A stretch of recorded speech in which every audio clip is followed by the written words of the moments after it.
Hello, how there? You're welcome back to Rethinking Lagos podcast. My name is Deji Akinpelu, your host. I'm the co-founder of Rethinking Cities. Yet again, we're discussing another topic that relates to the city of Lagos and its challenges. And we are not just going to be talking about challenges, but we're also going to be giving solutions. And today, we continue on the series on housing in the city of Lagos, but we're going to be delving deep into the issue of housing design, with particular focus on riverine communities. And it's a great privilege and honor to have with us in the studio today Eve Nnaji, who is an architect and a designer. And she's been doing great work in the area of housing design in riverine communities and decided to bring her in to come and talk about what she's been doing. Eve, nice to have you here. Nice to be here. Yeah. So tell me, let's start from what's your basic impression about housing in the city of Lagos? That's the first thing. Basic impression, so much work to do. Hmm. I think that was the first things that I realized when I moved back here in 2015 was that there's really amazing things going on. Lots of character, lots of style, but we have some good problems Hmm. to solve. And we have a lot of communities that are not being focused on, and these people really need to have some sort of say in what the city looks like as well. Hmm. Just what exactly drew you to riverine communities in Lagos? It What was the was attraction? well, it started in my thesis project, and I knew that I had to pick some topic, and I wanted to pick a topic that was a pain point, and flooding was a pain point for me. Even though I've come to realize that flooding is barely a pain point for me compared to what people go through. And in my thesis and my master's, I started digging into flooding and understanding that it's probably one of the biggest problems that the city is facing, the country as well. And then just kind of following the trail, it led me to these communities that are on the river, and realizing that they were going through some of the most devastating flood issues. But like I said, not just the communities on the river, but even everyday Lagosians. Like you can look at Lagos Yeah. Island. Um, but just the topic of water and water being, if not the most important thing in our lives. Yeah. Um, the earth is water. We are water. It's super important. It's in front of us every single day, but we don't understand how fragile it is and how devastating as well it can be for our lives. Yeah, it's quite devastating. You know, when it floods in the city of Lagos, we've had situations whereby quite a number of people have been displaced, lives have been lost Yeah. in these communities, properties, etc. But it beckons on us that we begin to look for solutions. But tell me, what's been your field experience? How are these people trying to? What has been their coping mechanism with the issues around housing and flooding in their riverine in these riverine areas? My first experience was literally going through Google Maps, Google Street View, and going street by street by street by street because some of these areas are just inaccessible. Yeah. So going, the little arrow on Google Street View where you click and it keeps going. So that's how I was kind of moving through the roads and looking at these communities and just kind of in shock as to the state of devastation that they're in because of constant flooding. And then when I got back to Lagos, it was the first time that I was able to actually see firsthand what these communities are going through. Um, Currently, I'm doing a project with Henrik Bull where we're investigating the riverine communities in Anambra. So there's a community called there's a community in a place called Nzam, and this village is right next to the Niger River. So you imagine the amount of flooding that we go through in Lagos, and we're not next to the Niger River. That's a massive, massive river. And these are the communities that when you see the flooding headlines, you see the picture, Mm. It's the one where the water is so high that you only see like roofs. Wow. Yeah. Yeah. Whereas Lagos is, it's up to our doors in some Mm. areas. It's kind of on the floor in some areas. These ones like submerges the Submerges the exactly. house. So it was so overwhelming. Yeah. And so just recently I just came back like last week from Nzan, and we're able to walk through the community, see the kind of houses there, and then there was kind of this like eerie feeling because you realize something that's been following you the whole time, and it's this watermark that goes across every building, Wow. and it's where the flood stayed for months. Hmm. So this like the floods inundate the whole houses, but then it recedes to a certain level, and that level is where for like up to a month actually the water Wow. just stays. So you're not able to come back to your community. Yeah. So seeing that, also seeing the the beauty of a river landscape. Like Hmm. you're out in the country, it's completely green. Um, it's so spaced out. Seeing the devastation as well as the beauty at the same time is kind of it's disorienting. Yeah. The losses can be quite devastating. I've seen situations whereby they don't just lose their homes, they lose their livelihood, their farmlands, and Everything. everything is gone. Yeah. And that has also influenced a whole lot of um, rural urban migration. Oh, absolutely. So when you say in the city of Lagos, people are coming in. Yeah. Also, the impact of flooding in other parts of the country has kind of forced people to migrate, move into a city like Lagos, which now puts pressure also on the Yeah. city of Lagos battling with its own flooding. Now, diving deep into the fact that you're an architect and a designer. So what are you doing? What should we be looking at in terms of design? What is our During my when I started the project, my advisor was like, "You can't. I want to do so much." I was like, "I just want to solve flooding as an mm, architect." He was like, "You can't play God. Like, you can't be God. You can't do everything." So when I started the project, my advisor basically told me that you can't play God. You can't do everything as an architect. You need to really understand what is your role in this issue. And in that, I realized that it's as an architect, we have this job where we have to understand where people are coming from. We have to understand their livelihoods, what's important to them in order to actually build for them. So I thought, my project would take me on a journey of finding like these floating houses and like these really cool, innovative, futuristic ways of living on the water, living with the water. But it led me to understanding the environment itself and understanding how water was so important, how it's a source that we need to start taking into consideration, or else it will just continue to devastate us. Um, and so I'm hoping to build solutions that respond to the environment as opposed to respond to water. yeah. Because when you're responding to water, you're already too late. If you're trying to respond to flooding and trying to keep flood out or trying to find ways to float on top of the flood, you're too late. That means that everything that you care about is underwater. Everything is submerged. So the first thing is what exactly are we doing to the environment that is forcing the river to overflow and forcing the river to lose its functionality? Mm. And that kind of like took me on a spiral where I was like, there's nothing we can do. Like the river is the river, it's too big. Where it's so small, there's no way that we are affecting this massive thing. Um, but then I realized some further research that literally every single decision we make all adds up. Everything connects to the water resource. For example, if you build a house and you pave the ground, you've already added to flooding. Mm. If you use a house and you choose to use zinc roofing instead of maybe even stone coated roofing, you've already added to flooding. The way that it happens is when it rains, um, the water is pretty much trying to go back to the river. It's trying to get to the river flow and it's trying to be dumped off at the ocean.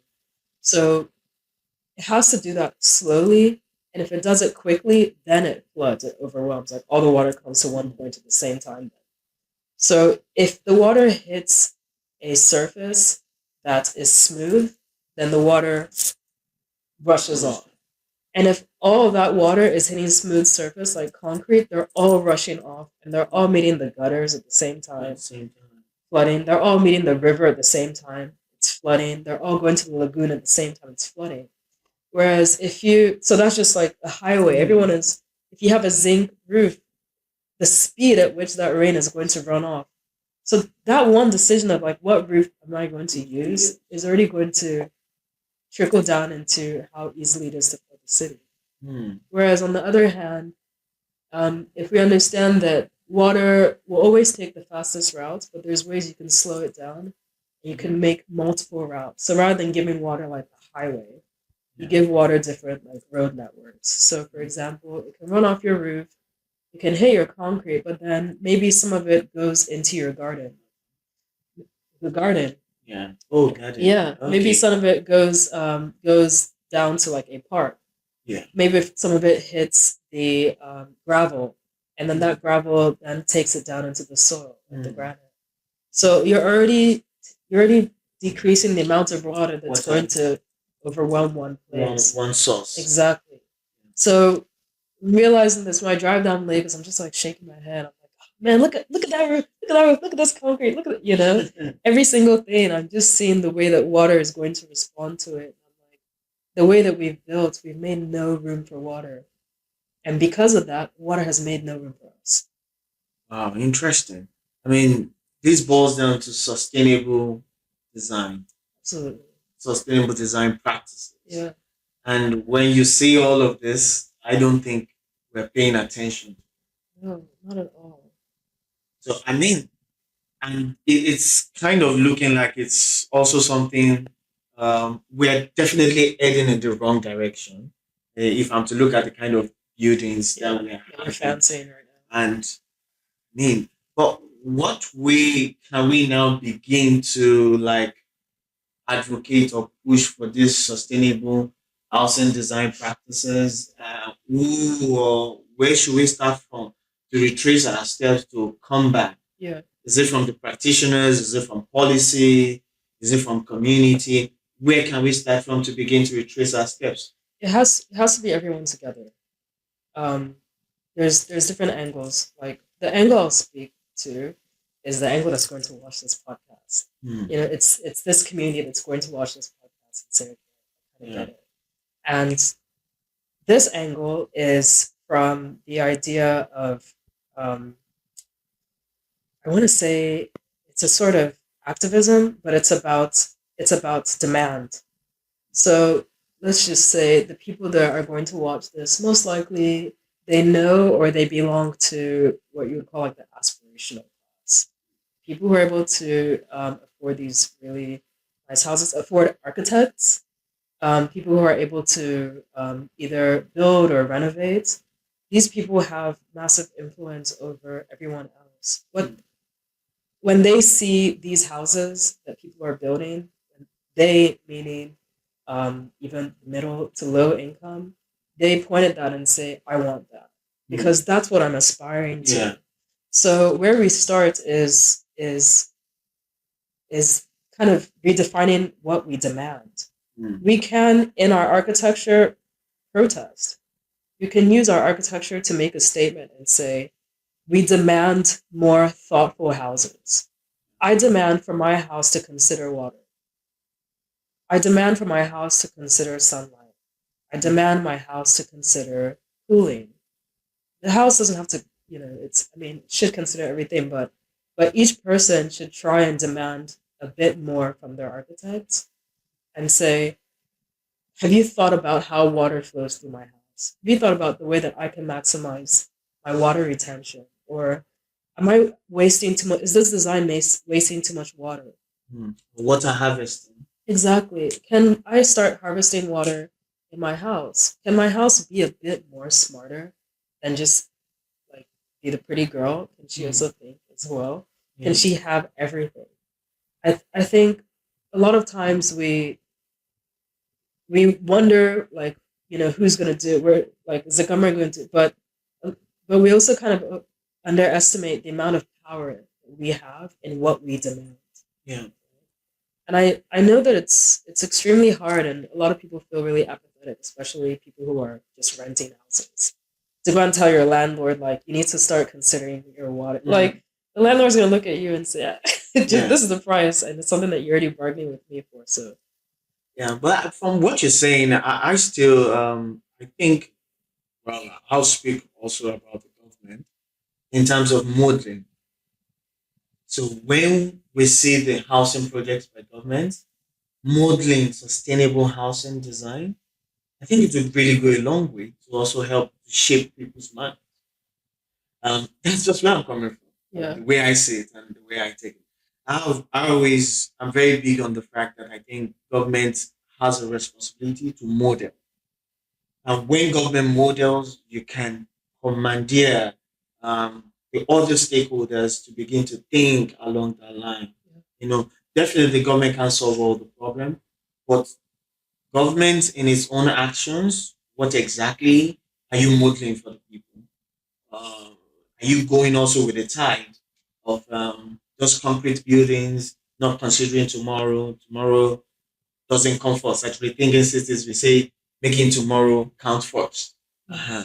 So that's just where I say it from. I yeah, strongly believe in what people have to do, and I think also maybe also the professionals. I mean, yeah. because when looking at architectural designs in the 60s and the 70s and its environmental compliance to today, I mean, you begin to wonder. But that's also a thing of enforcement. Hmm. You know, there are regulations for environmental compliance, but the government has to enforce that. And it's not enough to say there's no capacity. That's not an excuse anymore because we're at a really dire point. We're kind of facing an environmental crisis, Yeah.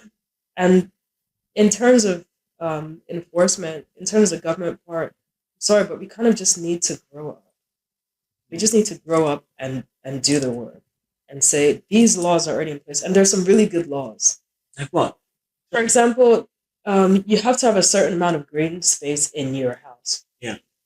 Yet what we're seeing are these, what I call like cake slice Yeah. buildings Yeah. that are made of interlocking block. Yeah. No green, and if there is a green space, it's in a potted plant that's like on the outside. So it's like there that law exists. Yeah. You have to have that. And we have a But lot of violation of that on, for instance, on the island. I mean, houses where you can stretch your hand from your kitchen to another person's kitchen and just collect cutlery. that's insane.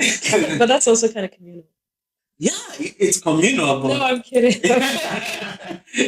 that, that's a very balanced communal Yeah. living, I must say. Because I remember one time in my own estate where I live, uh, the kids started playing ball on the street and people started complaining. Then I asked, where are they supposed to play football? Yeah, Is there a public where's the space? park? Where's the park for the kids to play football? So you're now scared that they're playing football on the street. Yeah. So this big thinking about housing, land and housing as the best form of investment, build, seems to be a big challenge that we don't think of a balanced city, Yeah. like you're rightly mentioning now, trying to make way water. You're not trying to beat water. I don't know the exact way, but the way it comes to me is like you're not trying to beat water, but you're trying to live with water. It's exactly. Allow it to go where it's supposed to go. And the reason that I like this problem so much is because it's so doable. When I see problems that like are just insanely complex, I kind of just leave it. I'm like, that's not my fight. But when I see a problem that is so fixable, so solvable, then that's my concern because it just takes the doing. And the reason that this is so doable is because you literally just have to make some room. People are already demanding for parks. You can use this park as a wetland park Yeah. where water can actually go stay where it needs to stay and then percolate a bit more into the ground and keep filtering more and more water. People are asking for parks, so then you can use this as a flood mitigation strategy. Yeah. It's just about giving the water the room to do that. And so for me, it's the issue of like land grabbing and selfish. That's why I use the word. That's why I use the phrase like grow up. Yeah. There has to be some growing up in this city in order for it to understand its priorities and understand that those priorities are going to serve the longevity of the city. I mean, do you know how many pictures there are of Central Park? Yeah. But you know how tempting it is to like for New York to just sell a plot of Well, land in Central Park, but like all this time they've left it be because they're like, this is so important to our city. yeah. One, it's a huge tourist destination, but two, providing oxygen, it's actually filtering all that crummy air that's going through the streets. And real estate in New York is expensive. Like everyone is dying for an apartment. I bet New York wishes they could just sell Central Park. But at the same time, they understand that the value of that one park Yeah. is worth more than the sale of each plot of land that they're going to get from that park. I mean, that brings me to a question like, which land are we protecting? I want to ask that question too. Where is that land that, oh, we are saying as a city, we're trying to protect? Yeah. And stakeholders have asked about the Lagos wetland policy. Where is it? Where's the final Yeah. draft? Where are all How the are we wetlands? enforcing all of Yeah. I mean, it's been an eye opener for me in having this conversation with you and having these discussions. But I don't know what pretty much are your last words concerning all of this. Well, I definitely want to just speak to a bit of what you said in terms Oh, of where are the lands. Because when we look at Lagos, we're like, there's no room. You know, like, can you you would have to go and maybe bulldoze some places and say, okay, now this is going to be the park. And then you make some trouble there because you're now destroying people's homes. When I started looking at the rivers, I guess this kind of takes back to the beginning of the yeah. conversation. When I started looking at the rivers, I realized that there are so many waterways in Lagos. They are unnamed. They have no names. So, like, can you tell me a name of a waterway in Lagos? Most of the people can tell me is McGregor Canal, right? But there's so many waterways that run through the Lagos mainland. When you now go and look at these waterways, it's the thing that looks like the gutter. They have become the backyard of the city. The reason that people can't build directly on it is because the land is too inundated with water. When you look at these spaces, if you look from the map, what you'll start to see is tons of abandoned properties. Because every year someone buys a land, they try to build, and they realize that they're building in a swamp. If Lagos wants to find the first place to start protecting, it's these waterways. Because right now they're still quite green. They're covered with trash and waste. They are kind of being taken advantage of. Um, and at the same time, they offer a really good opportunity for restoration. And these waterways can be so beautiful, so restored that we can start driving canoes and boats through these waterways and making our way all the way down to the lagoon. These can start to serve as new routes for the city, not just congesting street traffic, but if you can start to protect what is currently there and the kind of the last line of defense of the river, then that's the first step towards understanding how we start revitalizing and reviving our ecosystem, our wetlands, exactly. So I think the neglect and the lack of protection of these zones has been the problem. Um, no deliberate effort to utilize them. And the neglect is only because you can't sell that land because it's really hard to build on. Yeah. So, but now putting, because if you just leave a space open and there's no activity, there's no plan, um, there are no packs on them. Encroachment Oh, almost it always happens. it will happen. It always happens. So it's while I blame people who build, I don't blame people who build a because they're in Lagos. It's so hard to find a place to live. Yeah. You have to take advantage of anything the city gives you, and so I really don't blame the encroachment.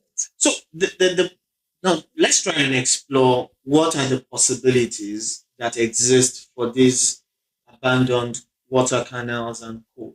I mean, at some point, I thought to myself, I mean, these places could have been so good for solar plants, kind Oh, of. absolutely. There's so much. I think when we see space, we're like, how do we optimize it? You know, Yeah. and there's so many things we can do to optimize it. I think the best part of these spaces is the encouragement, because you have people who are already there, and you go and ask the person, how long have you been here? And they'll say, "Oh, maybe like 20 years. This is their home, Mhm. right? You want to try and kick them out. When you ask them, they feel a connection to the space. These are the people who you can engage as the caretakers of the space. They are already here, they feel a connection, they feel an investment in the space, rather than removing them and trying to understand, okay, now we have like a brand new slate, what do we do? You engage them in your plan so that you don't have to try and hire tons and tons of people, a workforce to try and protect this land from encroachment, but rather you can start to coordinate these actions Mhm. so that you make the place, um, make it accessible not just for people that you're inviting to come and see, but the people who are already there. Yeah. You know. And what are the things that you could explore with the people who are already there to protect the. Biodiversity maintenance, because if you look in Google Maps, you'll see some people are like fish farming. And basically you just kind of in the river areas, if you just kind of carve out the floor a bit, the water will soak up, so you don't have to keep putting water in. It's like a wetland, and there you can fish. There's lots of nutrients, there's just lots of pollutants, to be honest. Yeah. And however, these people have a good understanding of wildlife. Yes. They live with it, they culture it. So if you want to start maintaining and restoring your biodiversity, these are some of the things you can engage. You can farm in this area, but you can also do it in a way that, one, you are caring about the amount of pollutants, right? So if you see someone that's dumping refuse here, you understand that this is going to affect your aquaculture, Yeah. and you start to become the enforcement Mhm. against this. That's just a fish farmer. Mhm. There's other people, crop farmers as well. There's people who are fishermen who actually used to use these routes to fish. These people care that their livelihoods are being affected. And this is the way that you start to engage them. Interesting. It's been quite enlightening, and thank you so much for your time. I think just because of reason of time, I think we're going to take this discussion further. But I think most importantly, it's for people to join in this advocacy that you're Yep, calling for. Um, is rethinking Lagos is also a demand from you to say that we need to begin to rethink our housing design and to go on the path of sustainability, ensuring that we protect our future. absolutely. Definitely, everybody looks like we are all guilty right now with the way we are approaching our We design. are all guilty. We are all guilty. So Eve is saying it's time for us to start rethinking our housing design. And once again, thank you so much. Rethinking Lagos will be back next time. Stay tuned. Follow us on all our social media handles. Thank you for having you and also for having Eve. Thanks so much. Thank you Bye. so